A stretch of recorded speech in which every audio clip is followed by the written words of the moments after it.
Welcome to the show where you don't know if it's part Build of the big dams show. betterer. Build betterer. Welcome to the show. If you don't know, you don't know. Just keep stumbling. You'll find your way eventually. For the stars while Just throw it. opening Just up keep the throwing bars it. and keeping you chained down with mortgage bills and cars, vaccines for your arms, kids sounding like crap. supercharged. Alright, so I'm live on Space Caffeinated Audits. hate-filled scars and rage come I quit can't- how come I repertoires. can't just No do like a answers for swoop? yards, Being caught up in swooper emotion works. that's Just not works all even the yours. time. Imposter truths like impeccable retards, lined up for your serving of gish galloping wars. No remedy can save the lost, in love with the yarn. I'm tired of walking into refracted shards, poor science displayed by disgusting bards. Soaked in sin with your dupe is delight in a new hand of cards. Been so long, seems like for love I'm just too hard, I'm just too hard, that's it. Welcome to the show where you don't know if it's part of the show. Welcome to the show. If you don't know, you don't know. Intoxicated 8 makes you believe you're spinning in space while you have no shame or grace. It's a disdainful state I used to contemplate how to save myself from my own self-hate. Wonder why I was even made with a dreadful fate, forced to try and awake with a full plate. No one to help me stay awake or educate. I've had to liberate and fight through hidden gates. But my brother, heaven could never be late, and rockets don't work in space. It's all fake, the show is on Mars. It's a joke, but you're too far gone, it won't be long. Fepe's beak is strong. We have our song and we march along like streams of knowledge leading to God's holy pond, and lives of truth that hits the bong and sings the song, turns mankind from the wrong. We come in peace with a holy gown and all of us wearing our holy crowns. So the earth is flat and we probably just won't get along. Just to go along, I said. Welcome to the show where you don't know if it's part of the show. Welcome to the show. If you don't know, you don't know.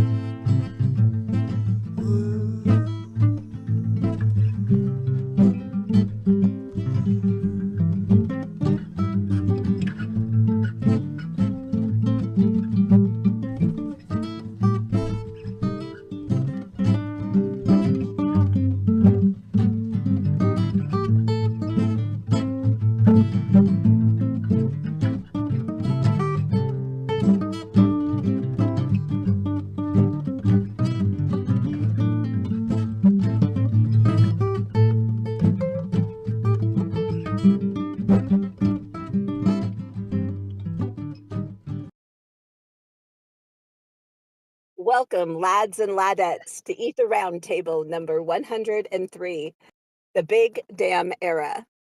Take it away, Shane. Nice. Thank you, Kat. Most excellent job. Before you begin, do you swear to tell the whole damn truth and nothing but the truth? All right. Damn That was a good one. I'll give you that one. I'll give you a courtesy chuckle even at that one. All day. I thought of that one on the plane. All right, dude, send it. Nice. So we're going to take a brief departure from our usual presentation topic in celestial navigation, globe base versus flat. We're going to take a look at our brief, most recent history from about 1920, 1910 to about 1970, in a period known as the Big Dam Era, because it was when all the hydroelectric dams were built. But we're going to take a closer look at all of the other dams that were built and the rate at which they were built, and also who built them and what was the result. Now, Brian Sweet, our boy on Twitter from Flat Earth Friday, used to tell us this story all the time in tidbits, and this is what sparked the interest to be able to look into this, to figure out what was going on. And so we got to shout out Brian Sweet through our boy who inspired this whole presentation. So most of what we're going to go over is from this book over here called The Big Dam Error, and its subtitle, A Legislative and Institutional History of the Pick-Sloan Missouri Basin Program. So this was one of the institutional programs that they instituted after this to create all the dams, but we're not going to really talk about that. We're going to broad stroke a lot of this to keep it interesting, because reading this book, guys, I got to tell you, it's so boring. This book was so boring. Okay, so I'm going to do you the courtesy of summarizing this book for most of this with brief interludes from Wikipedia, etc. Because even though it was interesting, it definitely wasn't a page turner, right? You're not going to go through and get super excited about the various legislative programs that the government put forth to try and give themselves more control after a series of disasters known as the Great Floods, which then led to the Dust Bowl, which then led right into the Great Depression. So most of the information is going to come from here. This is specifically concentrating on the Missouri River Valley.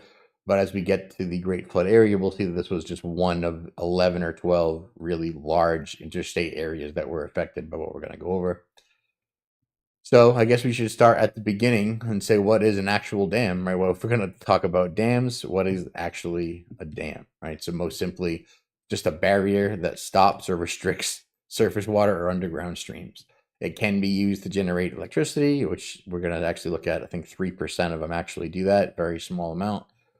And the dam can be used to collect or store water, which is evenly distributed. This is a very common use. And then to manage and prevent water flow is the most common use. And that's where we get into things like levees, floodgates, etc. So if you look through the mainstream historical narrative, like if you ask ChatGPT or you go to Wikipedia, you look at first page Google, the basic history of dams is what you're going to get right here. So as with the globe narrative, they go for thousands and thousands of years, we've always had dams. It starts by always having it. Right, so they bring it back to Egypt and Mesopotamia, and they just say 6,000 BC. They're dating this one by they're saying that they're using irrigation by diverting the Nile. So that's what they're calling the first dam, when they're diverting the river to irrigate their crops. They also said there were first dams of gravity dams, and they said 4 to 2500 BC in Egypt. Also, I think you get into Romans and the Arch Dam, which are over here 100 AD. So that's what the mainstream narrative is. We've always had the ability to stop and control water, and we did so with constructive and infrastructure mined and built for thousands and thousands of years. So the period as we get close, also a parallel with the globe history, is that there's a giant gap in our historical narrative, right? We have lots of information about how dams were built 15,000 years ago in 6,000 BC or whatever, and we have lots of details about how the Egyptians did it and the Romans, but then we go right to 1850. So there was a similar jump with the globe history when we're trying to do the quote history of navigation with the known globe model, and how there was a suspicious gap of about 2,000 years as well. So we'll pick it up at 1850, and it's right before the period we're going to be focusing on. But so that's when dams were notably popping up in California as a facet of the gold rush, with everyone migrating over there.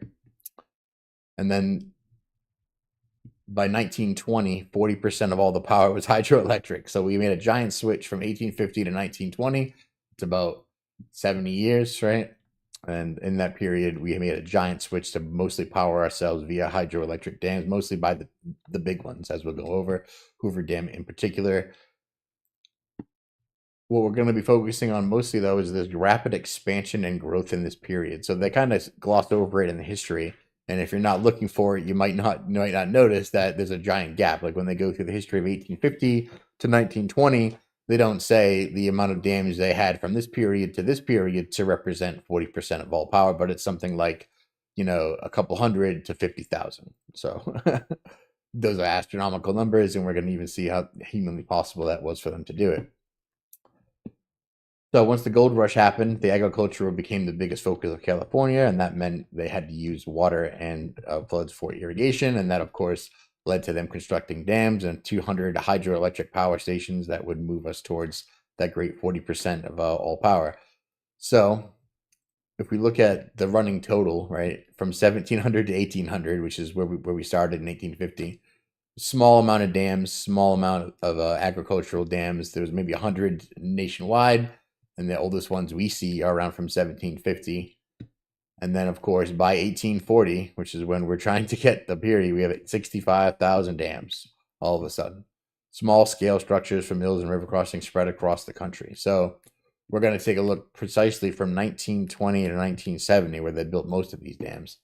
But if we were to get a map of the old dams, so these are all dams that were built before the period we're going to go into. Actually, these are a list of most of all the known dams in this area that would be built prior to the 1920, 1970 big dam era that we're going to go over. And you can see the dates are over here from 1763, 1800, 1815, and this would correspond with the number, of course. And not that many. It's only about 20 here. This is, more than half. All of the Northeast only had 20 dams. Okay. So with the modern era, right, they said from 1902, they go through the history of Wikipedia here. Let's see. So the Hoover Dam, they always focus on that one as one of the big ones that were built that ended up supplying most of the power. But again, they do this nice little leap here. They go, look, here's some history from 1902, built on the back of 1882. In 1928, we built the Hoover Dam. And then all of a sudden, inexplicably, by 1997, there was 800,000 dams. What? Of course, we're going to be focusing from 1931 to about 1970, where most of these are built, but 800,000 dams all of a sudden from this 100-year period. So all of history with 20, and then all of a sudden 800,000. Just keeping the ratio in mind here. So, Dennis, you get a question? You can just shout out questions. Seems legit. Yeah, definitely interact with the panel. You guys have interjections you want to throw in there? So I had something. There he is. What up, man? I hear you talking about dams. Yeah, they have some crazy numbers there, but it turns out they didn't even start building these suckers till 1929, according to our history. Yep, that's what we're gonna go into. Crazy. Yeah. Right they here. built 90,000 of them by the time of 1963. It's crazy. Oh boy, the inspiration for this presentation. Just because you used to say that, you piqued my interest enough to look into it, and so here we are. So this, you said 1929. That's it precisely, because the period we're going to look at is about 1930 to 1960, which is what this AI blurb is actually going to denote as when this is, quote, the big dam era, right? And they link it to the big power producing hydroelectric dams like Hoover, but that's not really what was the majority of built during this period. The big dam era actually resulted in tens of thousands of small to medium sized dams built all over the country, which then directly led to the Dust Bowl, which then directly led to the Great Depression, right? It's a nice 1, 2, 3 combo that they gave us. But they say here that it's declined significantly. So there was a giant ramp up. They built all the dams, and then after 1970, it slows down. And this AI blurb kind of disguised it by reverting to a dams per year capita period. It's like, listen, it's not that bad. We did 50 per year by 2020 instead of 1,500 per year in the late 1700s. Like, okay, so definitely a rapid decline. But what it was the dam boom, right over here. Again, astronomical numbers. If you look at it percentage-wise, almost all of the 70% of all dams were built before 73. And they were almost all major federal products. So we're going to go into briefly some of the governmental programs where they awarded themselves the authority to seize and control the land to do this, and the disasters that precipitated that seize of power, which, as we'll see, is another iteration of our Hegelian dialectic of problem, reaction, solution scenarios, where you get thesis, antithesis, and then synthesis. So we're going to go over that process over and over again, but this is how they awarded themselves the power to even do this in the first place. It says the massive construction period peaked during 1930 to 1960, and this is what we're going to be focusing on, completed by 1975. So between 1936 and 1975, 40 to 50,000 dams were constructed in the United States. So this is what the peak of the big dam era looks like. And it's after they passed this act, which was the Flood Control Act of 1936. Now you can guess. They did that depression. It was the depression in the 30s. Yep. So what happened before this, you'd have to think, was a flood to give the government massive Flood Control Act powers, right? You would think there would be a flood. And indeed, there was a great flood. 1913, there was a great flood which precipitated all of this, which is the problem, as this problem reaction solution would synthesize. So it says the total number 91,800, and that we're only estimating because nobody really knows how many were built during this period. 40 to 50,000 were completed in the 4 decades following this legislation. But they did this through this big group called the Army Corps of Engineers, and they did it through the Bureau of Reclamation, which were really, these are when these agencies popped up. So they were created as like committees and to do, public works in the interest of all and democracy and for the greater good. And they immediately gave themselves power and authority to oversee all water, dam building agencies, irrigation, which led to farmlands and crops, all of the stuff essentially that led to the food control that they have today over the land. This is what started it, Army Corps of Engineers. So if we look at a quick question, if you don't mind, you said the dams caused the Dust Bowl. Is that mainstream narrative, or is that your hypothesis? That's definitely my hypothesis, and we haven't gotten there yet. I threw it ahead a little bit. Yeah. Yeah, it came in 1933 after all the dams started being yeah, built. I'm gonna argue that the government took control of all the dams, made all this mess, and then forced the issue, which caused the weather, which led to the Dust Bowl, which did a whole thing. That's definitely my argument. I think if you look that up on they're actually gonna say the opposite. They're gonna say that the government was super helpful and did all the philanthropy in the people's best interest, but through no fault of their own and by total accident, they ended up legislating policies that unfortunately led to the declination and destruction of the land and topsoil, which then produced the unfortunate circumstances of the Dust Bowl. Who's president? I don't know, but that's yeah. Roosevelt. He's a commie. I got you. This is when they started taking control of our food and stuff and making this shit. But the historical narrative will read the exact opposite, just like I summarized it. They'll tell you, through no fault of our own, sure, we caused this, but it was, not our fault. We made crappy policies, et cetera, et cetera, et cetera. But yeah, my hypothesis is that they did it on purpose to exactly do what happened. And then who benefits? Well, them, when they get all the control from all the things that they created. Really just playing the simple game of who benefits? Is it you every time? But then it's probably you who did it, right? That's all. That's the only conjecture I'm putting forth. Keep putting all these numbers out about how many dams were built. This is the modern map of the country to see how many dams there are. That's a crazy amount of dams, and you can see the clustering. Literally every known body of water is controlled. That's a lot of dams in Alaska, man. I didn't know Alaska had that many.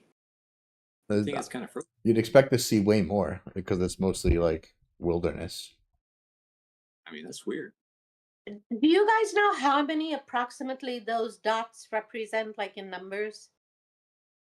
Approximately 90,000. Yeah, about less than 100,000, but plentiful.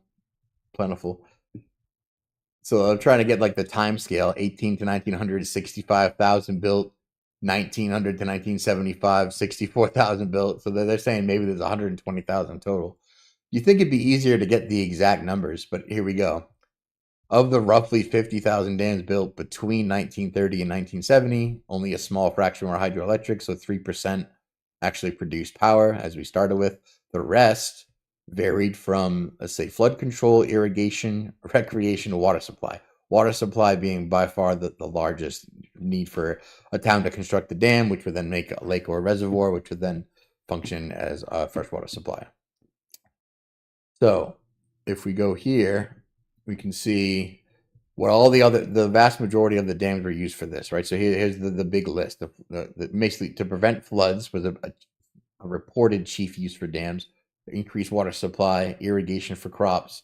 They say navigation. I'm not sure about that one. The regulatory river depth for shipping routes. I'm not sure how much man-made depth was created, but I think you can use something like the Panama Canal, but I don't know if that's going to call for our dams. Recreation, maybe. Sediment control and pollution, maybe. Livestock watering for sure, and then waste management. So most of the dams were built on something like this, right? Something where you see in your town, where you have an inlet, and you have a little wall, and you have a lake, and you stopped for the water from spilling over to where it was before, and you get built up a reservoir. That's the vast majority of what these were built for. Only 3%, as we said before, were like the Hoover and big hydroelectric to create actual electric power. So, as we hinted at before, in order for them to get sweeping political power and committees to give themselves the control to build 100,000 dams, there had to be natural disasters. There had to be a problem. There had to be something which they could piggyback their pre-pan solution of Army Corps of Engineers and 50,000 dams. So one of the biggest catalysts for this was the Great Flood of 1913, which, if you've never heard of it, that's understandable. They barely ever teach it. No one really talks about it. It is one of the worst floods in U.S. history. It not only devastated Ohio, but 6 other states. The map on this is huge. It says, killing 360 people, but causing $100 million in damages in 1913 is astronomical. And of course, the historical record is tainted with it also led to significant changes in flood control policy and increased the demand for dam construction. So, similar to when we were researching the historical navigation narrative with the Globe Earth and how they actually had, a problem from that one disaster at sea where everyone died and they publicized how awful it was. And that was the reason why they couldn't determine longitude at sea. And that was the reason why they needed to bring in the Board of Longitude to create the board. So that whole problem reaction solution I can see repeating here. And instead of an accident at sea, there was this great flood. Now, it's a tall order to say that they controlled and created a great flood, but I think we can easily argue that the government institutions put forth the conditions by which floods would occur. That's what I'm going to charge them with doing. Not that they literally controlled the weather in 1913, but we'll go over some patents that maybe suggest the intent of that. But I am suggesting that they definitely made the circumstances such that floods would inevitably occur. That was what their contribution was to creating this great flood. After that one, there was another flood called the Mississippi River flood, which we're going to go into it briefly, but it was another sort of disaster, which after that led to their increasing their powers. And these two events together are what they used to sort of spearhead all of their political power gain from the committees and giving themselves new federal sweeping powers to control land flooded water. So there's a couple other disasters, but all before 1930, which is when we went into when the actual change occurred. So again, I'm just going to list the chronological timeline here. We have the Great Flood of 1913, the Mississippi Valley Flood 1916, the Great Mississippi Flood of 1927, we had a Vermont New England Flood of 1927, same year, and then this catastrophic dam failure of 1928. And these 4 events precipitated the absolute outcry and the cause for alarm, and was the actual problem presented in our problem reaction solution. So all these problems. So the only way we can solve all this flooding and all these problems is to give the government tons of power and have them build dams to save everyone. Obviously. Now, I don't know if there's an argument to be made that maybe these all 4 natural disasters, even though they were big enough that they never happened before and they've never happened again, maybe they did occur naturally in this order, in this way, so that they would, present the problem for a heroic government to come to the aid of all of its beloved citizens to actually save us for our own well-being and not for their political, monetary, or otherwise gain. That is a possibility. It's just very unlikely to me. So if you look up the Great Flood on Wikipedia, just again, to get the mainstream historical narrative, it doesn't really do it justice. It says it's a great flood. It occurred in the eastern United States, flood from runoff from rain, Ohio, Indiana, and 11 other states. Now, how big would a flood have to be to affect Alabama, Arkansas, Connecticut, Illinois, Indiana, Kentucky, Louisiana, Maryland, Mass, Mississippi, Missouri, New Hampshire, New Jersey, New York, North Carolina, Ohio, Pennsylvania, Tennessee, Vermont, and Virginia?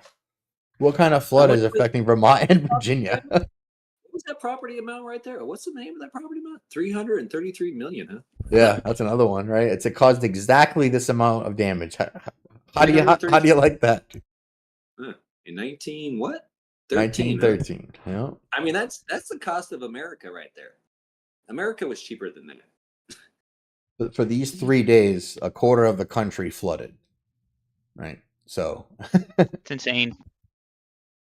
The Great Flood of 1913 was for sure the catalyst which put enough fear in people's hearts to be like, government daddy, fix me some dams, please. We need some dams. Yeah, give me as many dams as you can make. Here's my money. Here's my money. 333 million worth. Yep. So now I'll go into a little bit of the actual historical record here. So here's what it looked like downtown in Ohio. You can see in a place not by the sea, not used to having a whole bunch of rain, all of downtown is underwater. And so serious damages. All of these buildings, of course, would be flooded, all the underwater. They all had cement cellars and basements, all flooded, all ruined, all gone. So this is just a timeline of this specific flood just in the Ohio region, just to give you like a general idea of how quick all this happened, because it wasn't 3 days, right? So they had no protection. They had levees. We're going to go into levees a little bit later when we go over Katrina and the most recent flood in history to compare to this flood. But levees are just like walls, low walls that you build over a great area to prevent a really shallow rise in floodwaters, right? Any huge rise would go over levees, but typically a rainstorm, if it raises, 23 feet, that's a huge flood, and any wall 23 feet should stop any flood, and that's what a levee is. So it goes above that, and it starts to flood. So it said on Easter weekend, they had a relentless rainstorm. So they caused, quote, by a rare convergence of volatile winds, cold temperatures, and torrential rains. Now, if I was a conspiracy theorist, right, and I had a list of geoengineering patents or whatever that people would be able to use, and I think that I was going to look at one for a date check to see when the earliest patent would be for method of producing rainfall. Rainmaker, when we looking at 1913. Okay, that's interesting. So I'm not saying that this is what caused the Great Flood. I am saying that there was intent of people before and around this time to intensify and create rain clouds, and were filing patents for rainmakers and deducing precipitation and mass scale. So I'm not saying that this is what definitely caused it, but there is a known patent ending 2795A, as we started over here. It's this one from 1891, and it's definitely focused on intensifying and producing rainfall through methods of exploding, designed to produce condensation. It's literally another method to increase rainfall. And I'm not saying that they used balloons filled with moisture to explode above the Earth's surface to increase ice using a tank of sulfuric acid and crushed bones to generate nitrogen, but there is a patent out there for the same time that precisely dictates that process of how one would create balloons filled with sulfuric acid to increase the density, to influence rainfall, to create giant conditions like that. And I'm not saying that this is how they did that, but another patent around the same time, ending in 3433A, which is again this one over here from the same period of 1920, so right about after this, for producing and increasing a process of apparatus for the production of intense artificial clouds, fogs, or mists. But that does exist, and that is on the minds of the people. But I'm not saying that all of these patents for geoengineering and intensifying rain clouds were used at such an early time. I'm just saying that there was definitely intent as people filed these patents right around the same time as would be public, and they would obviously have technology in order to do that. So here we are back at our totally natural, non-orchestrated superflood that's never happened before in the history of man. And we see other devastation this is from the school. And again, this is just Ohio. This is Jacob and Barry. So these are very well known. I don't know where the people were who were taking these photos, probably on the roof. And again, downtown. And again, 1913, again, one of the worst disasters in U.S. history. No one's ever heard of it. I never learned about it in school. And again, this is just Dayton, Ohio. So just downtown, get the mom and pop shop. Probably never opened up again after this. Everything was destroyed. Right, so looking over the bridge, kid standing on an island. Everything's still flooded, obviously destroyed. I think I have a video that we can watch about the flood with some images and some eye candy. So let me share music real quick. Can you guys hear this sound? Let's see. Nope. I don't think it has sound yet. Yeah. Sounds good. All right. Yeah, there you go. We'll put it low then, because I think it's just background music. So here we go. Can you guys hear each other when you talk? Yeah. All right, that sucks. Yep. Sucks. These are all photoshopped. There wasn't that many people. All right, I'll turn that off. So now we can see this, but not hear each other. Okay. Right, so the nice, someone already did the work of putting together all the archive photos and the maps in the area so we can take a look at what was going on during this period. And again, they call it the Great Flood because it not only affected Ohio, it affected the greater part of the Northeast. We're going to go into Katrina a little bit later and the flood from New Orleans, which I think is the most known flood in recent memory that any of us have ever experienced. That's the only thing that we could compare it to, I think. I don't know of any other floods, to be honest. But so if we compare that to this, it's insane, because that was a small, tiny area in one city, really. And this was literally spread over hundreds of miles. It affected about a dozen different rivers. And this is, again, this devastation is just from Ohio. So this is just from one of the major cities. And again, 6 other rivers all across the geographical region all had just as devastating damage. And don't forget, $333 million worth of property damage was all said and done in 1913. So again, they had levees break that we went over a little bit before. Is that Nathan, or What? you said it was 333 million property and Yep, exactly $333 million worth of damage. Isn't that crazy? That's not suspicious at all. Nice. Now, I'm not asking that question. We'll just let that one slide. Muskingum River. Yeah, so it's a little bit different. We're getting away from Dayton anyway. At least they're making the most of it. That looks Photoshopped. They can do layering back then. That doesn't look Photoshop.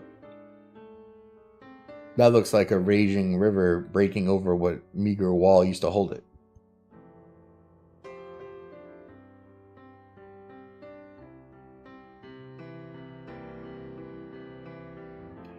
I mean, I don't think that they want to Photoshop this, because I don't think they want to call attention to it. They're not trying to intensify it. They're trying to make it go away and be vague about it and just be like, yeah, it was a flood, so what? Not like, oh, it was the biggest flood in the world and it affected more cities than we've ever seen before. Never before happened, will never happen again. No, they don't say that. They say it was just a flood, you know, and it Let's cost... get it right there. Never happen again. Never happen again, yeah. So may it never happen again. So again, in the general mainstream narrative, right, they're like, oh, you know, there was this crazy natural thing, and as a result, we had to give more power and surrender our freedom and surrender all of our property rights for water to the federal government, you know, for the betterment of all. And they had all these other, you know, modifications as a result of this, gauging stations, which are all put in place by USGS, which is a federal organization which came across, right? So that And this is less than 20 years after westward expansion ended in 1895. Everybody's moving westward with wagons and, you know, all this, facing all the engines and all the raging rivers and just trying to get west. But you know what? We had a flood, so we got to give our money to the government because we're wussies. Yeah, it was crazy. It was right after the gold rush. So you got people who were like literally forced out of their homes from this, and literally it would just push towards California. They were like, I don't know, I heard there's some gold in them yonder hills over there. Why don't you go find that? And then they literally had to migrate across the country after being flooded out to go live as a vagrant in, you know, the pop-up gold mine. It's crazy. Crazy. So again, the main historical narrative is that, well, we're going to briefly touch on river floods versus ocean floods, right? Because I lived on the coast most of my life, so we know that when it rains, the ocean doesn't rise, right? It's not really a thing that happens. You know, if you live on the beach or you live on ocean water, when it rains, the ocean might rise a little bit, right? But it doesn't overflow the way rivers do. And when I had to differentiate, because as a coastal lad, I didn't understand that when you live next to a river, and a big river like the Mississippi River, and that when it rains and the water has nowhere to go, that's the literal source of flooding. So when that river actually rises, that's how you get, you know, 20 feet of water through the bottom of a town. And it's just wanted to call the difference between river flooding versus coastal flooding, because again, rainfall, no matter how much rain falls, the ocean doesn't rise an inch. They call it fluvial versus coastal flooding, just to differentiate. And again, typically this is how they say it happens, right? You have your main dam, your structural dam, they're protecting the town from all of the floodwaters. You got this reservoir for all the townspeople to happily use all the stuff, right? So this is how everything works in harmony. But if we go to what happened with Hurricane Katrina, right, which again was 2005, but in my recent memory, it's the biggest flood that I've ever known of, that we've ever been told, that was all over the news. There's a whole separate presentation and argument to be made for the natural genesis of this hurricane and its actual path across the coast, and to see where the devastation was and where it kind of lagged. We're not going to go into any of that. We'll just, for comparison, the devastation and how this flood occurred, we're just going to look at it. So again, it was a hurricane induced. It was on the coast, and we had our town, New Orleans, flood because their levees broke, right? And here's a map of these red lines being the levees, the flood walls, and how they would break. Here's a general picture of what you're looking at with a levee, right? Just a general wall across a long, shallow region where water is on this side and meant to be kept from this side. And so this wall is what you see over here, mostly where all this red is. This is where it all broke.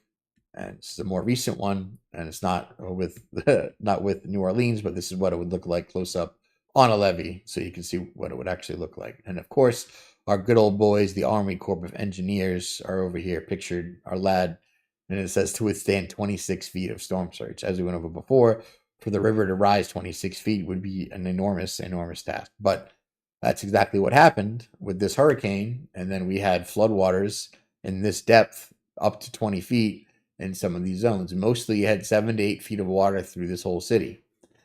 Now, if you remember, what was put forth on the news was devastating pictures like this. And this indeed was devastating, right? It displanted many people, all the property damage, lives ruined forever here. And here, these houses are completely underwater, right? This is devastating. However, this is just one city. This is one city. This is one small area of one state along the coast of the path of this destruction. And this was, the most devastating flood ever. The government, I forget who was president then, but I think it was Obama. They were given so much money, and the FEMA was out there and stealing from people, and they ran so many different operations there was so many GoFundMe's and fundraisers. And this was a billion dollar industry. It was at the Super Bowl. People were taking donations. Everything was dedicated to Hurricane Katrina. Right? This was a giant thing. And again, this was one city. If we look at our map for the Great Flood, Katrina's like way over here. This is one city. This is when we listed off the affected areas of the Great Flood. We're looking at Vermont, Maine, Mass, New York. All of these had the same or different rivers flood to the excess of 20 feet to cause town and capital damage of beyond what New Orleans suffered. So imagine this, but everywhere here. Dude, that's crazy. Right? It blew me away. It was like, here's the biggest flood we've known, and here's like it was the whole state of Louisiana underwater. Yeah, everywhere near a river, and they had the still. So here's the actual list, right? And I went through the rivers here, but so Dayton, Ohio, which is where the majority of our pictures were from. The great Miami failed, trying to kill all of downtown. Indianapolis, Indiana, when they had the earthen levee break near which is Kentucky Avenue. Cincinnati, Ohio, had the levee and riverfront barriers dropped. Hamilton, Ohio, levee failures. Indiana, we had the Wabash River as well, so that also broke up 20 feet. And the Blanchard and Sandusky rivers in Tiffin, Ottawa, and Findlay, it came up 10 feet. And Marion, Muncie, was the White River, I don't even know how to say that one, Mississauga, the Wabash River, the Scotia River, Cuyahoga River. So literally every river in this region, because of this historical and never before seen unprecedented rainfall, flooded to an excess of 20 feet to cause widespread destruction. And again, this is just Ohio, and this is a flood map definitely showing the area that was most affected. But again, this is the general map of where we're looking at. If I had a Python script to create, some of the areas of the biggest disaster. So again, if each one of these push pins is representing a city that's effectively this devastated, each one of these push pins from this giant flood, and if we zoom in a little bit, we get this. I had this the script generated for all these known locations. This is essentially this list right here of all the known areas, and then here it is spread out. So every known river in this whole area was flooded enough. So they caused a rainstorm so massive in this general area, which now that we're looking at it, nowadays would be easy to do from whatever method they have, and that they caused so much devastation that people begged them to create the federal organizations and groups that then marched in to build 50,000 dams in 60 years and seized most of the control over land, water, irrigation, crops control, all paved the way for what we have today. And again, this is what we are seeing, right? This is the method that's being used against us, the pattern that we see over and over and over again. And as an adult looking back through history, now I can see this is really just our whole history is cycles of thesis, antithesis, and synthesis, or problem, reaction, solution, right? So typically the government creates a problem and then blames other people or others, right? Like, oh, look, there's a natural disaster. Oh, look, there's a war. Oh, look, there's an attack. And it's never them, but it's always them. They create a problem. And the populace reacts by asking the government for protection from said problem, right? So, oh, there's so much flooding. Help us build dams. Oh, we're at risk from terrorism. Help us go invade every country and spread democracy to every corner, right? We beg them for their solution, and then they, on their high horse, deign to give us what we beg for. They offer the solution that was planned before they presented the problem, long before the crisis occurred, and the outcome is always rights, liberties, and freedoms are lost, the illusion of protection, more power given to the government. So now we can, I mean, I'm putting forth that this specific scenario was exactly this. They exacerbated the conditions by which this great flood occurred, and they did so by doing everything they possibly could to make it easier to flood. Like they ruined the topsoil, they removed control, they didn't do maintenance on the levees, they took control of the board that would do maintenance for the levees, specifically didn't fix them for as long as they could in all these areas. They tried everything that they possibly could. We went over it a little bit before, but here is that list of geoengineering patents. It is super long, and it doesn't stop in 1942, but I just wanted to look specifically at the early ones to see if it was conceivable that you could actually geoengineer some rain at 1913 to cause the biggest flood ever. And I did find some evidence that not only could you, but they were avidly trying to do so. Again, not proof that this is what caused it, just saying there was definite intent. So again, they use the floods as the catalyst for desired widespread government intervention, and they capped it off with another flood about 14 years later called the Great Mississippi River Flood. And then they also coupled this one with catastrophic dam failures to show that actually you need government dams, and hydroelectric behemoths, can't have regular dams, and the government's got to do it. So not only caused property loss, but exposed the limitations of private and local flood control efforts. Oh man! So it showed the incompetence of local private industry to handle water, and that actually showed the government needed to come in and legislate themselves the power to handle all the water for the world, which is exactly what they did. We're just going to touch briefly on the next flood. So we're going to move on from the Great Flood of 1913 into another terrible flood, the Great Mississippi Flood of 1927, causing similar devastation. You can see up to here about $1 billion worth of damages. And again, this is 1927. So that's huge, huge, huge. 500 people died. 630,000 people were directly affected, meaning made homeless. And, affected was in Arkansas, Mississippi, Louisiana, this giant area. This river, Mississippi River, is huge, spans a giant area. Now, of course, after this happened, the federal government decided that they need to build the world's longest system of levees and floods, and that actually, the Hoover Dam would have to be, and we'd have to give ourselves the Army Corps of Engineers, et cetera, et cetera, et cetera. So this led to widespread government control of infrastructure, which is primarily what that book at the beginning was about, which is why it was so boring.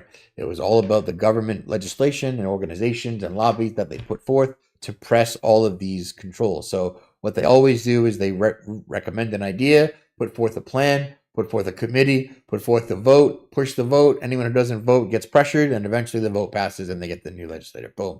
Easy every time. It's still happening today in Congress with Israel, as everyone can see on display, that they both, you can't vote yourselves out of supporting Israel no matter what you do. It's always just moving towards the same goals.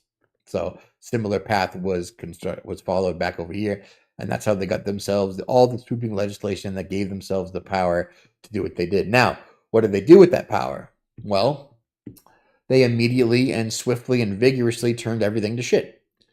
They destroyed everything, destroyed topsoil, wrote shitty policies, didn't monopolize correctly resources, didn't respond well to disasters, literally did everything the worst they possibly could. So as soon as the government had all these sweeping powers and a lot of themselves super control, to, control all the dams and build everything. Everything went immediately to shit. So, of course, after the great disaster of 1913 and 1927, they immediately had the Flood Control Act, which is one of the biggest ones, which is enacted to the Mississippi River flood, and that's when gave the U.S. Army Corps of Engineers primary responsibility for flood control on the river. Again, this huge river touches many states, goes through the biggest swath of the country, and it was the first time federal government took on a direct and central role in flood control infrastructure on a national scale, which is, of course, the whole point. This was, by and large, the goal. And this was when they achieved it, right after, the flood of 1913 wasn't enough.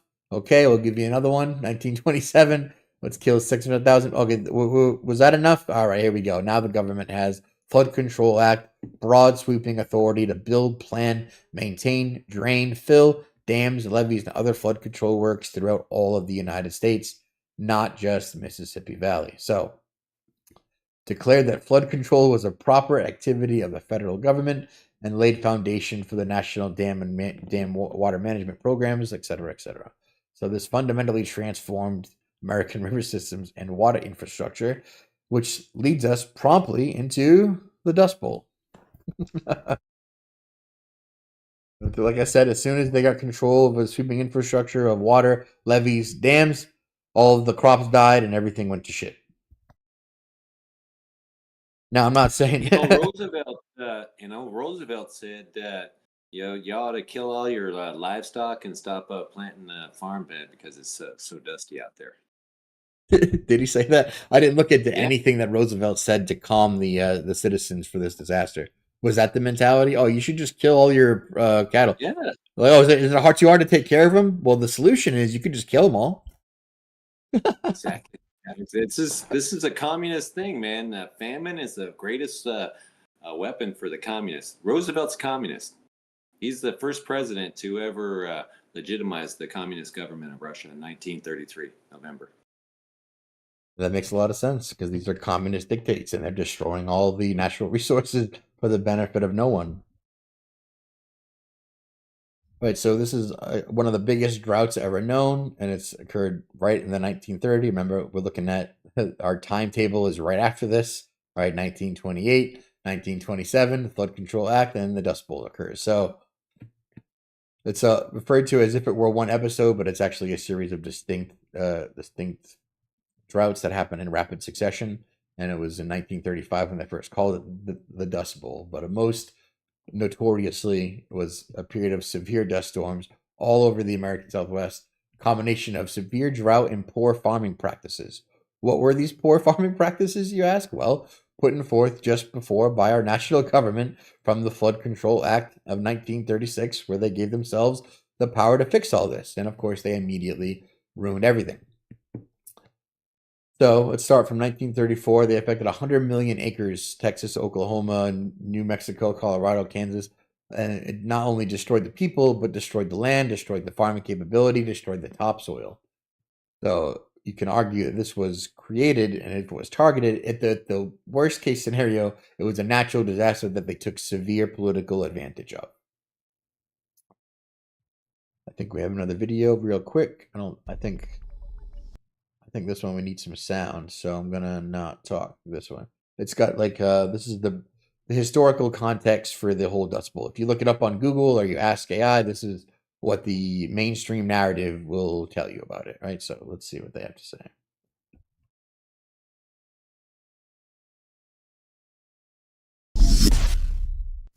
The Dust Bowl was a severe period of drought and dust storms throughout the 1930s. Why did the Dust Bowl happen? How severe was the damage? The earliest explorers to the Great Plains region of North America determined that the area was unsuitable for agriculture. The territory even became known as the Great American Desert because the lack of trees and water made the region relatively unattractive for settlement. However, in the decades following the Civil War, farmers began to settle the region and cultivate the fields under the long-held but mistaken belief that rain will follow the plow. In the first 3 decades of the 1900s, There were significant and continuous advances in farming technology, including better tractors, mechanized plowing, combines, and more. From 1900 to 1920, the amount of farmland in the Plains region doubled, and from 1925 to 1930, the amount of cultivated land tripled. It was However, booming, and then we killed farmers it. of the Who's out era there taking used these practices videos, man? which You got this guy just out here taking this video of this guy plowing. This is what 1930s. It's like we got to have this for educational purposes. He's got like a $4,000 camera on a tripod taking it. Yeah, it's his whole life. It's got to be. deprived the soil of its nutrients and increased the possibility of erosion. The heavy plowing had eliminated the natural grasses of the prairie that held the soil in place and maintained moisture. Then, in 1930, a severe drought struck the Great Plains region, which lasted nearly the entire decade. The regions affected most by this drought were the panhandles of Texas and Oklahoma, western Kansas, and a large portion of Colorado and New Mexico. The more than 1 million acres that was affected became collectively known as the Dust Bowl. As the drought grew worse, the topsoil turned to dust and blew away. The blowing dust generated enormous dust storms that reached as far east as Washington, Some dude D.C. just out there with a camera watching The these dust guys storms struggle. became It's the known same guy. as black blizzards.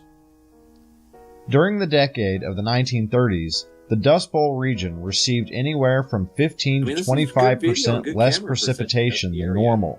Their camera. For a region that only sees about 20 inches of rain a year, this means that some areas were receiving as little as 15 inches of rain in 1 year. In some years, even less than that. They don't have As the COVID decade masks. wore on, That would have saved them. and the severity of the Look at Dust this guy's Bowl all here increased. in the dust and everything. Efforts Look how were clear made this to video correct the is. There's conditions. no dust on the video. What's going on?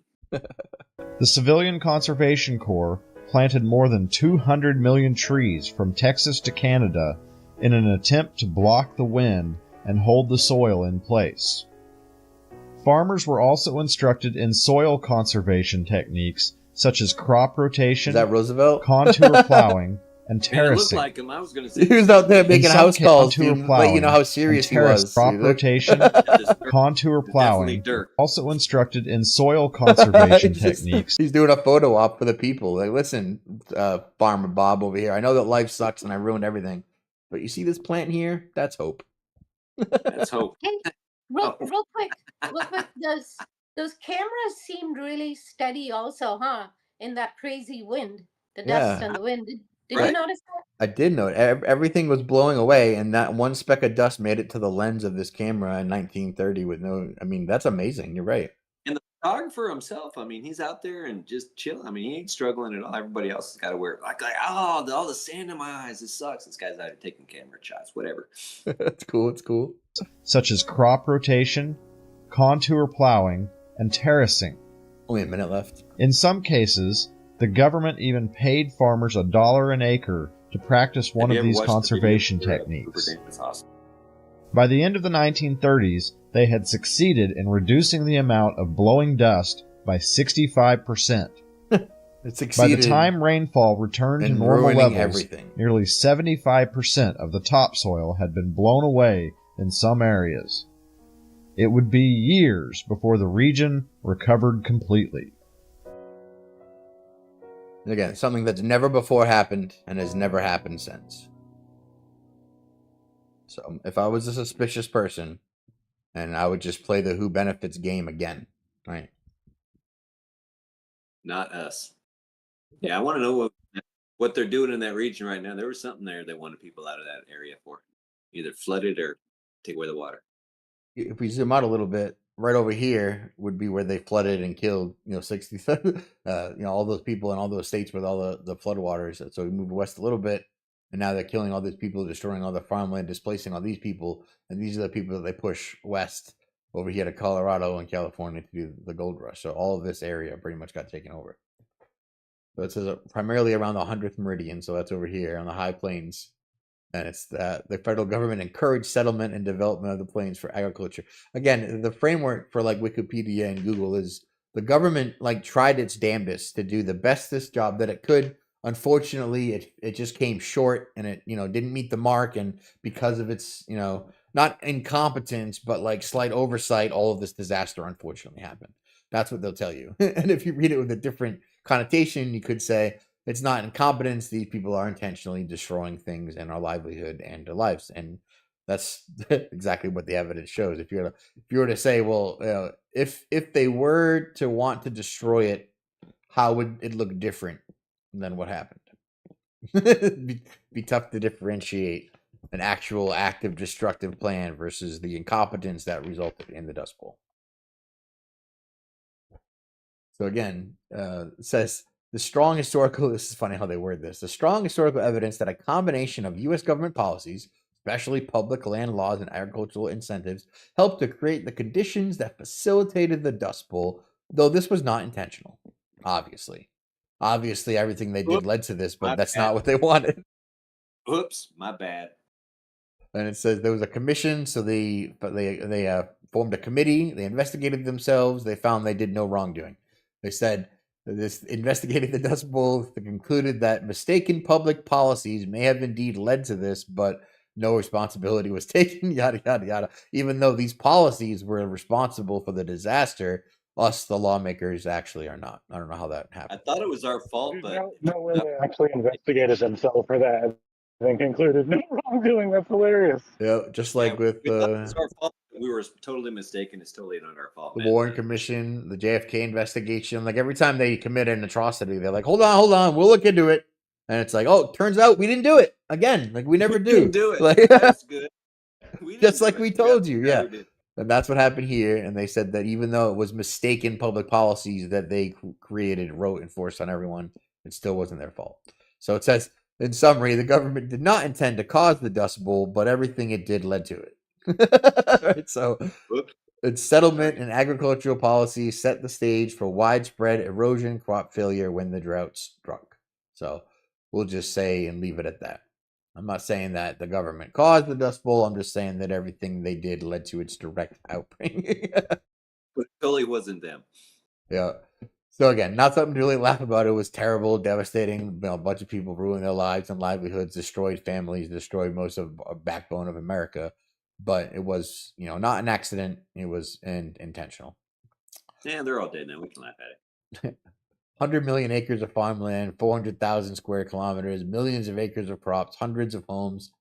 I mean, land values, of course, plummeted after this by 28%. Well, that's interesting, which led to a total capitalized agricultural loss of 153 million, which comes out to about 2 billion in modern times, and that less than 25% of the losses were ever recovered.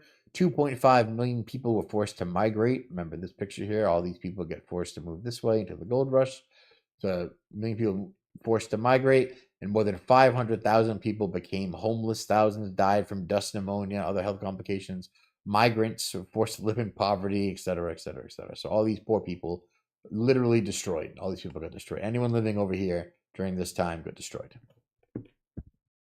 Yeah, I think they're trying to do the same thing with that tornado alley. They just don't want people living in these particular areas. Yeah, it wouldn't be hard to use the same geoengineering tactics that precipitated, mass rain cloud formation and intensification to do the opposite and, disperse and to make sure that they can't have any rain. They did something similar with the heat wave, I think, in Texas, and they did something on the opposite when they had snow in Texas the last couple of years, right? And it seemed to be manufactured snow, whatever, that wouldn't burn. So I hinted at it earlier, but the Dust Bowl intensified during the Great Depression, which again is, mass unemployment, everything's dying. Don't worry, the government has Civilian Conservation Corps and other agencies which will put in the policies of soil conservation and flood control, which then led right into the Dust Bowl, which facilitated the Great Depression. So that's the timeline that I'm putting forth that you don't get in mainstream. Of course, if you, again, as we asked in the beginning, the mainstream narrative will tell you that sure, all that happened in the right sequence, but the government didn't intend for it. One didn't lead the other. Causation is not, causality or whatever.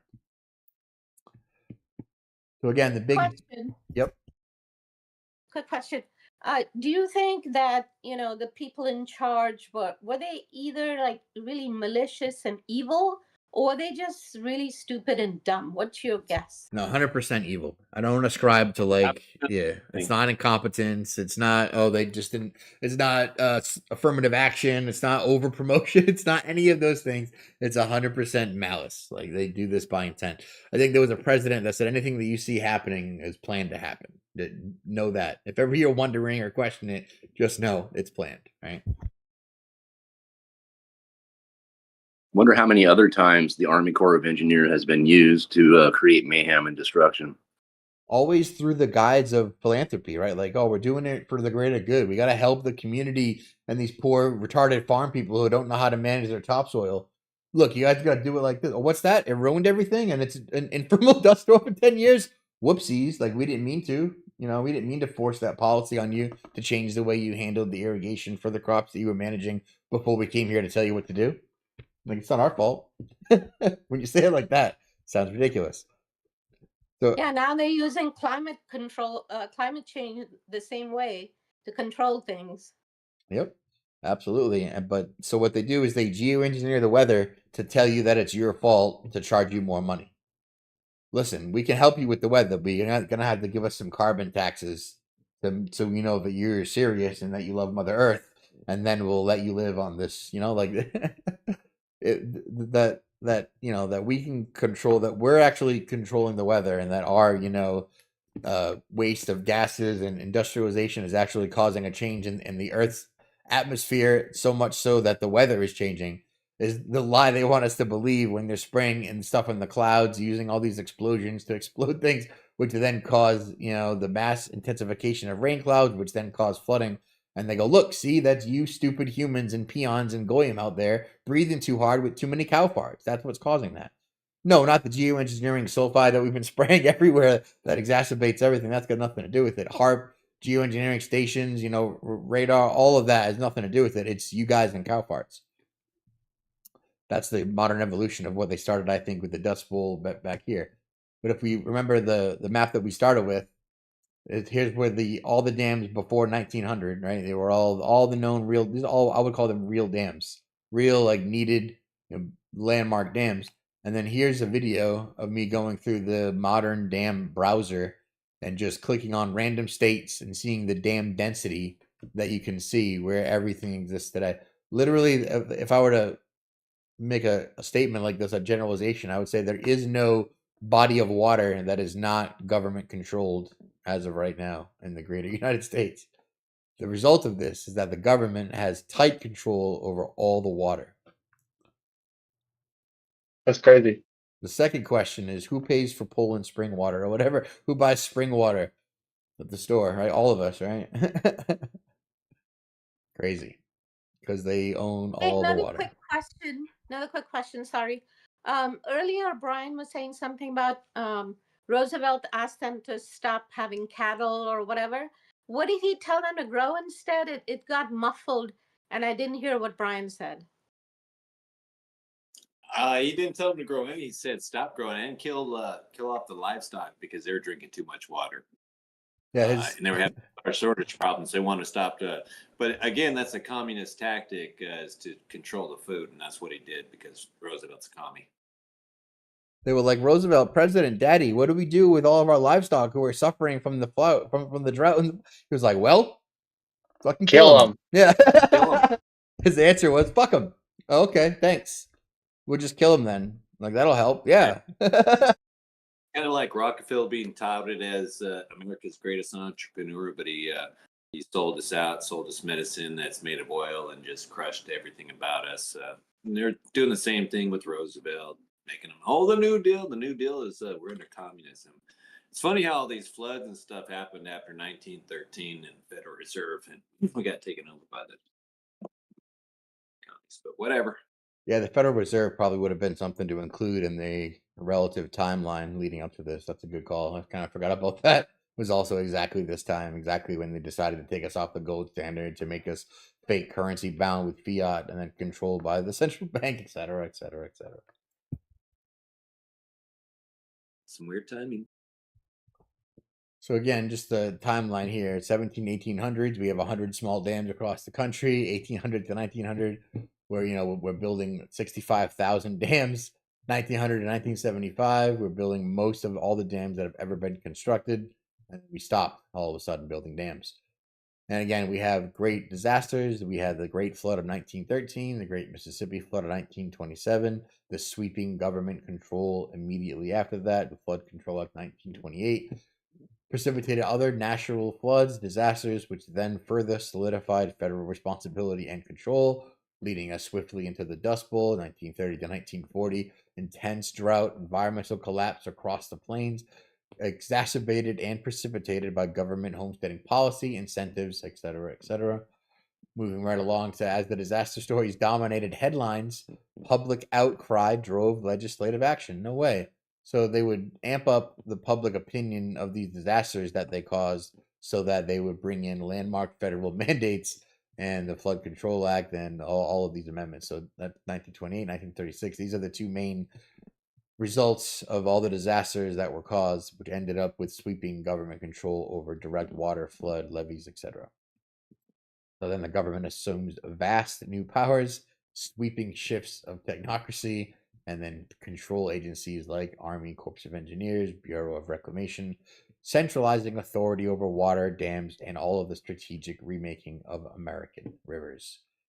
So they also, during this period, did the big dam era. So they built actual big hydroelectric dams, Hoover, Grand Coulee, Bonneville, and then they actually made, hundreds of areas that would create electricity based on hydroelectric power. That was sort of the carrot portion of the carrot and the stick they were offering to you better follow our policies, or else look, we'll give you a couple hydroelectric dams. Look, we can have some power. This is needed for everything. Again, 3% of the dams actually ended up producing power. That was more like an icing on the cake as they covered this giant sweeping motion for more control in a nice little The Grand bow. Coulee was the first one. The Grand Coulee was the first hydroelectric dam they built, and it was an afterthought. They built one dam and said, you know what? Let's go ahead and make some money and throw some hydroelectric shit in here, man. And they did it. They just went. That's the Grand funny. Coulee That's funny. is my favorite dam, and it's on the Columbia River, one of the strongest raging rivers in the world. And they just went out there and threw a dam together and said, you know what? Let's do it again, and built two dams. Right, one on top. That is the feel I get, as they were an afterthought. It's funny you describe it like that, because that's how they feel when you're looking through the historical record and you're like, oh, by the way, these will produce some power for you. You guys can have that free on the house. You're welcome. And they said, hey, man, they said, all these people out here, they better be on their toes and stuff and get their job and show up on time and don't miss a beat, because, and they pan over to the gate. It's in the Depression, and we got people so apparently just being out of work, you can go out there and knock a dam that's never been done in any way, shape, or form ever before, and just make it perfect and last forever, man. Talk about Americans nowadays. We're just lazy. That's all it is. We're lazy. So, as we went over, the end result is a period of economic downfall leading to demoralization and a legacy of the Great Depression. So, essentially, all of this build the foundation for the context that set the stage for what would become the Great Depression, of course. So that is my argument for what happened between 1913 and 1970 during the Great Dam Era, the dam explosion era, where they built so many dams for the betterment of humanity that literally ended up causing the biggest flood disaster and drought of the human of mankind ever seen, awarded themselves the power to fix it, and promptly ran it into the ground, and then destroyed us, brought us into the Great Depression and the biggest economic state of ever. So that's the actual timeline with some brief context that you won't get from schools. And again, just the brief, basic summary of what we went over. The government control over dam building, great flood, meaning a great disaster. Thesis, synthesis, etc. Problem, reaction, solution. Again, here, how they always do it. Thesis is the problem, antithesis is the reaction, and then synthesis, the solution. So problem, reaction, also called the Hegelian dialectic. And again, it's how the government always works to give themselves more power. And that's what we're seeing with our big dam error. And I think that's all I got. That's it. How many did they build? Over 60,000. I think all in total, that's like 100,000 dams. But the vast majority of 60,000 was built within a 70-year period, 1910 to 1970. Right, so we go from You know this to funny? this. I didn't even know they were saying, when I looked into it, they said they didn't even start building. I mean, they might have started, had smaller dams, whatever, but they said the dams are like an average age of 63 years. And they started building in 1929. Yeah, here's all the oldest dams. So they said, we've always had dams from Mesopotamia era and ancient Egypt and Rome, and then you look for the oldest dams that we know of, and we get 1763 as the oldest and 1836. So within 100 years, these are all the dams before the big dam era. Essentially, I call them real dams because they weren't made by the government. These were put in by people and private, around the area. Obviously, at the need of the country or the county or whatever the local people decided, hey, we got to build this dam here. That's what all these are for. Legit dams, right? Well, I just think it's weird that whoever writes history can't look a little deeper and not say that they say there's the average of 63 years. That's obviously more than that. Look at how many are in Massachusetts. I didn't even know we had this many lakes. Dude. Rivers. Like we this many rivers? That's insane. It's complete control. Absolutely. And I'm relating it to now we all got to buy bottled water at the store because water isn't free. Bottled water at the store, right? We wonder why. Like, how do we let this happen? Oh, right. If you were to guess, why Ohio, like, assuming the government's doing geoengineering, what was special about that area? Was it just the conditions, or why do you think they chose that area to, if they did do geoengineering, why would they choose that area? Probably for the mass destruction, right? You had so many big, widespread rivers here that were known. Like all these towns that cropped up are river towns. They're built because of proximity to the water. There's the perfect conditions to Aren't they saying one of the largest pyramids in the world is in Ohio? No idea. That'd be interesting. But yeah, I think that they target this because they're like, hey, if we can control a cloud and we can get a cloud to sit, in this general region, we could literally rise like 12 different rivers by about 20 feet if we played it right. Oh, that could cause a lot of devastation. Oh, we could get a lot of control from that devastation. We should do that. That's how I think the Shadow Council meeting for that one went. Makes sense. Yeah, just because I don't really know about the river areas, but every single one of these towns only exists because of its proximity to that river. So seems like a nice, easy target. The thing that got me is the patents from 1890 and 1920. Like literally the year that the world had the biggest flood that ever happened. People were putting forth devices on how to make it rain harder. Like, oh yeah? Oh yeah, really? That's cool. Don't look at the year after. Look over here. Don't look it over here. Don't look at all the balloons up in the sky like making it rain. Yeah, he's like, oh, you know what we can do? Release 100 balloons full of sulfuric acid and crushed bone, and then we'll generate nitrogen as they fragment in the atmosphere. Like what? Who are you, James Cordrain? What is your intent? You wouldn't be part of the Royal Society, would you? Now, how the heck did you guys get access to this information? I think that they would have tried to hide all this. Well, they put it in plain sight for people like me to show you so they can laugh and go, look at this crazy guy telling you nonsense stories. That's obviously absurd. You think they can control the weather, you goof? I mean, come on. But look at that. They said right there, they thought it was them, but they were mistaken. Don't you read? Didn't you read the article? They said they didn't do it. We had a committee. We investigated it. We found no fault of our own. Well, my experience is normies, like you bring up geoengineering to a normie or whatever, like my dad and they don't even think that it's even possible to control the weather, even still.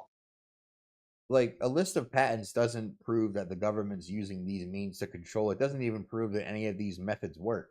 All it proves is that people are avidly trying to create devices to control the weather. Whether you think it's Right, real or right. not, they're putting money, time, companies, resources, R&D into this shit, and they're putting forth public patents for specific devices that they are creating, and of course, conceptually testing to do exactly the things that you say are impossible. So And it's it's funny how they crazy. make all those movies where the evil guy is trying to control the weather. But hey, what? No one looking at whatever. Man, whatever. Yeah, don't they usually use balloons in the cartoons for the evil guy with the mustache controlling the weather? He's doing so with weather balloons. I don't know. Yeah.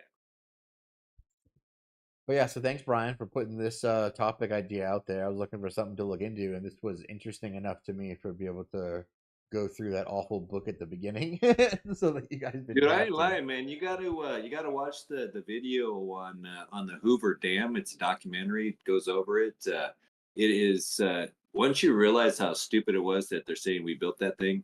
I mean, they literally pan over there and say, "Yeah, we got a bunch of dudes over here out of work, so you guys better be on it." I mean, you just don't go out and build a dam. I mean, this thing is. I mean, seriously, knocked it out of the park. Under time, under budget.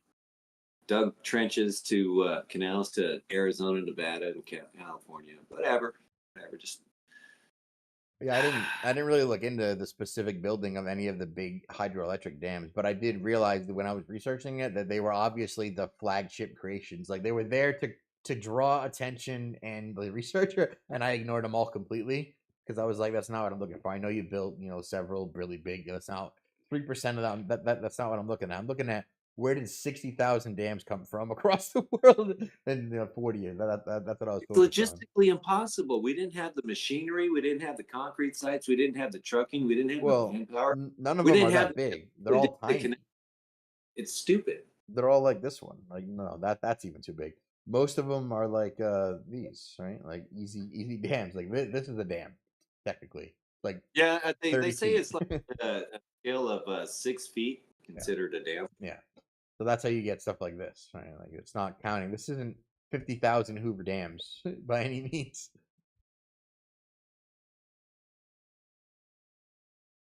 Yeah, I was shocked to find out how many dams. But then I was shocked to find that China has actually more than we do. They Yeah. actually built one that stopped the Earth a little bit. They slowed us down a little. It's to cause the Earth to spin faster or whatever. Yeah. I know that. Amazing. So if the dams are meant to control like water, and it's like, oh, what's funny? As soon as the government controlled the water for us to be super safe, they ran it right into the ground and caused the biggest drought that the world ever seen and never seen So since. if Like they say what? that dam slowing down the Earth, are they saying the water is making the Earth move? I mean, what's up with that? Oh, I didn't look into that at all. They probably say that the slushing around of the water caused by the dam affected this rotation rate or something. Yeah. Anyone else? Sounds like something Neil deGrasse Tyson would say. I mean, right? So he would scoff at me with that.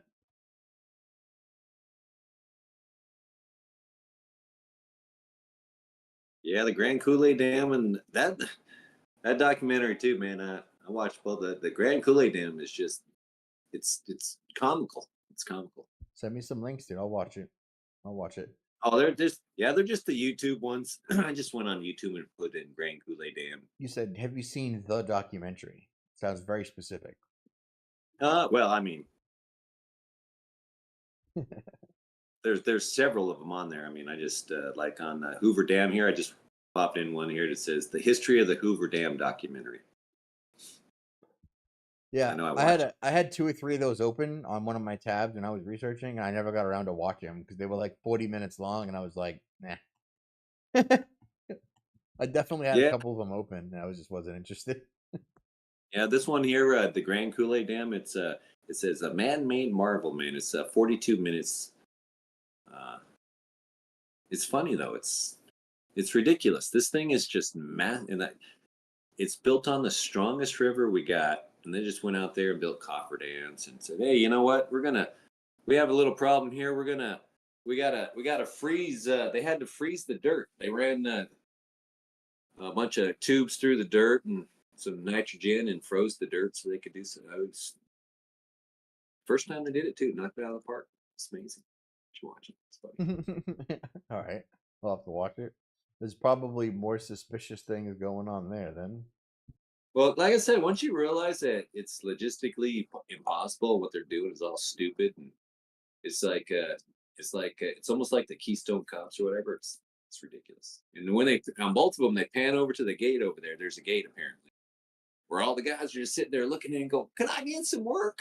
And they said, you guys better be on your toes because we can just pluck these guys off here out to the line here and replace you. Especially the 100 guys that died at the Hoover Dam.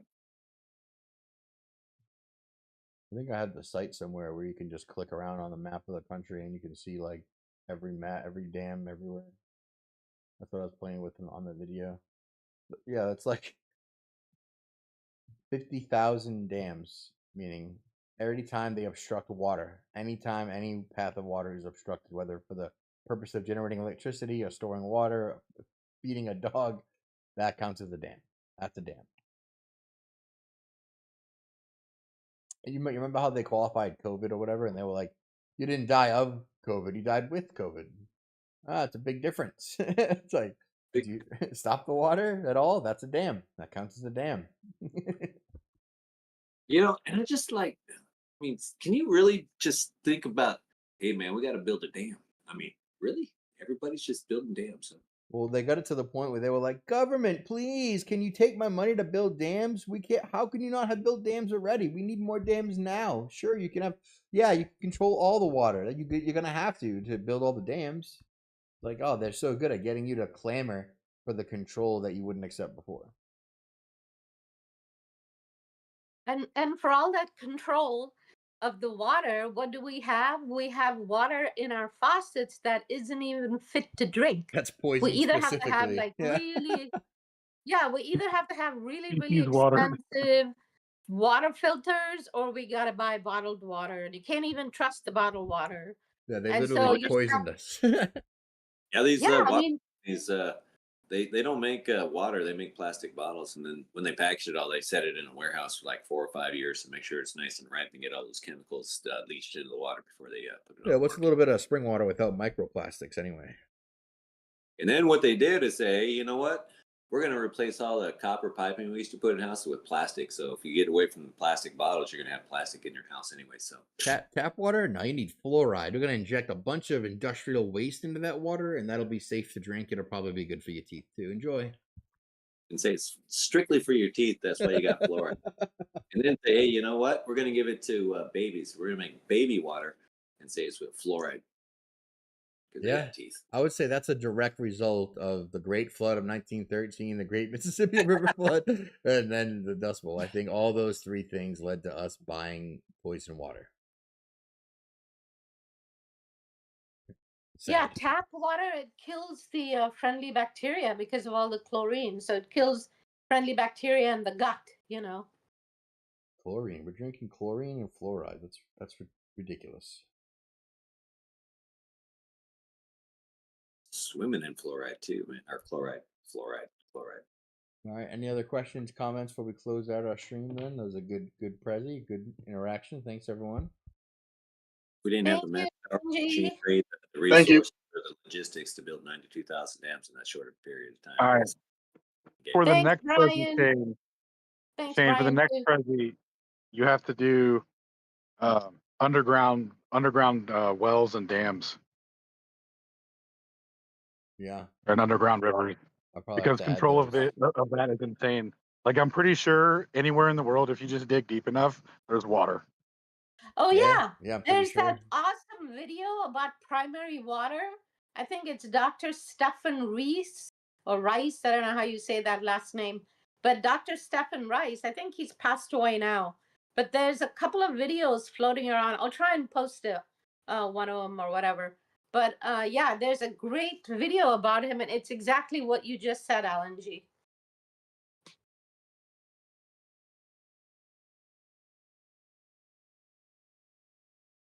Nice. So yeah, I'll add that till for Sunday. Where Alan go? He left. Gonna have to spruce this up for a presentation rendition on Sunday.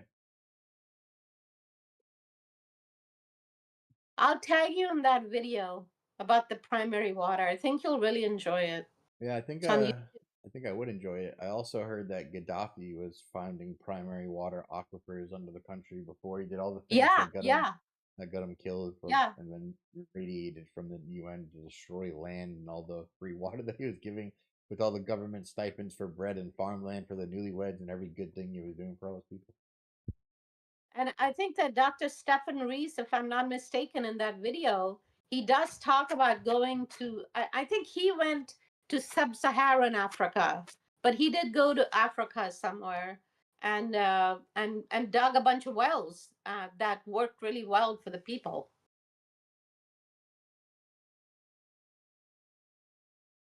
Nice. So thanks everyone for tuning in. I think we'll probably be back Friday with some Twitter stuff for reals this time, and Sunday on Globebusters. For reals, or what? You gonna stand me up? For reals, for real. What happened was I blame Alan, and it's his fault every time. So. Well, it's he's still working.